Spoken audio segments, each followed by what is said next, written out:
कोणी विचारलं सगळ्यात हॅपी जिल्हा कुठला आहे, तर मी सांगेल अकोला. कारण इथे सगळे हसताय, खाताय, एन्जॉय करताय. अबे ओ भाईताडा, इथे प्रत्येक व्यक्ती असा दांडगा दिसेल आणि इकडे सगळे जिम करतात. खायचं जिम जायचं. आपण भाऊ दादा करतो, पण अकोल्यात पल्लान चालतो.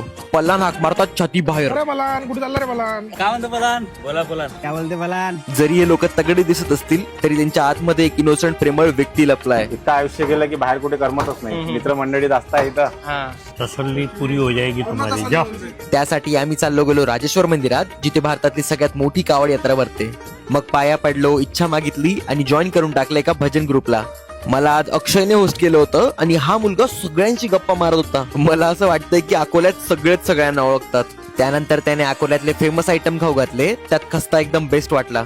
पण या सगळ्यांमध्ये आवडलेली गोष्ट म्हणजे त्याच्या आईंच्या हातचे रोडगे आणि घोटलेली भाजी. तुला परत परत यायचं आहे. तुझे खूप काही आयटम खायचे राहिले. मी खूप छान बनवणार आहे, तुला खाऊ घालणार. खरंच खूप मज्जा आली मला अकोल्याच्या लोकांना भेटून.